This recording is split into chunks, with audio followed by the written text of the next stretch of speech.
Assalamualaikum warahmatullahi wabarakatuh. Jumpa lagi dengan channel Kang Opas. Jangan lupa bantu subscribe ya untuk mendukung channel ini. Terima kasih. Kali ini, saya akan berbagi pengetahuan tentang penggunaan software Blender. Bagi teman-teman yang ingin belajar cara menggunakan Blender, namun mengalami kesulitan dan tidak tahu harus memulai dari mana, Anda berada di channel yang tepat. Di channel ini, kita akan mempelajari dasar-dasar Blender dan akan praktek membuat objek sederhana dari nol. Tanpa membuang waktu, mari kita mulai.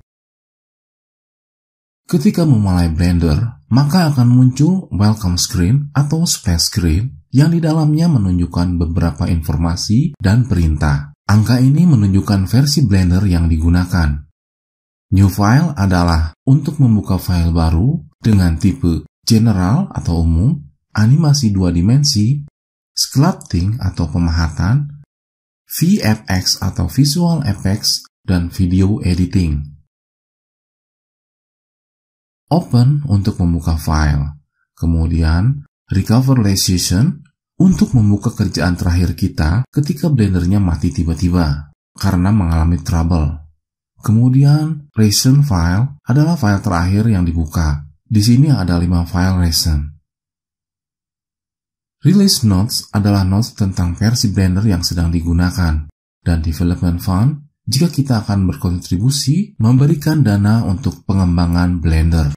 Untuk membuat file 3D baru, kita tinggal klik di luar splash screen. Maka akan muncul jendela editor. Dan jika ingin menampilkan kembali splash screen-nya, klik pada logo Blender di pojok kiri atas, yang ini, dan pilih splash screen. Cara lain untuk membuka file 3D baru, kita juga dapat melakukannya dengan cara klik File, pilih New, kemudian pilih General.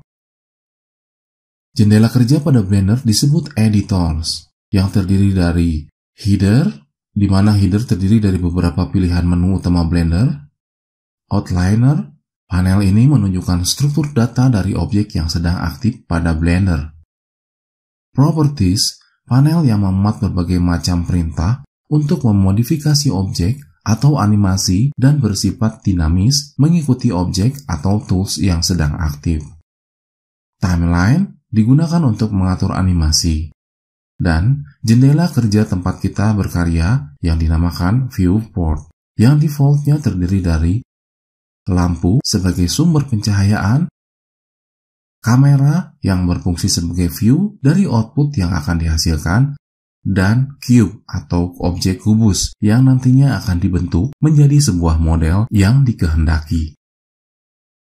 Tapi sebelum kita membahas lebih lanjut mengenai software Blender, saya akan membahas terlebih dahulu mengenai pemahaman objek 3 dimensi atau 3D.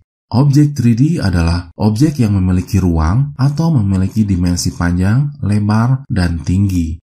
Dalam ilmu matematika, biasa disebut sebagai bangun ruang. Contohnya adalah kubus, yang bila diproyeksikan pada sumbu Cartesius terdiri dari 3 sumbu, yaitu sumbu X, sumbu Y, dan sumbu Z.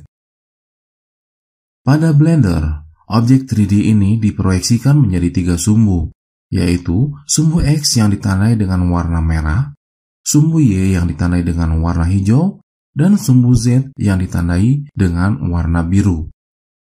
Objek 3D atau mesh tersusun dari 3 bagian, yaitu vertex, edge, dan face.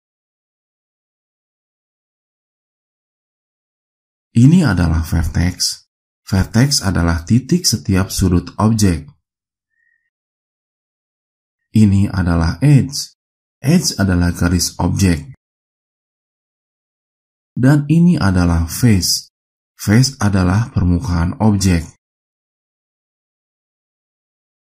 Jadi, apabila setiap vertex atau titik-titik ini digabungkan, maka akan menghasilkan edge. Dan apabila setiap edge digabungkan, maka akan membentuk face.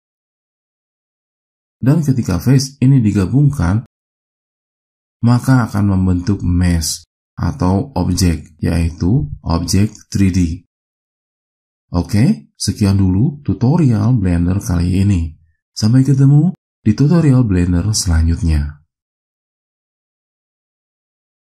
Terima kasih sudah menonton video berbagi pengetahuan ini. Jika kalian merasa terbantu dengan video ini, kalian bisa bantu subscribe, like, dan komen di channel ini. Serta bagikan video ini ke orang lain. Siapa tahu ternyata video ini yang selama ini mereka cari. Wassalamualaikum warahmatullahi wabarakatuh.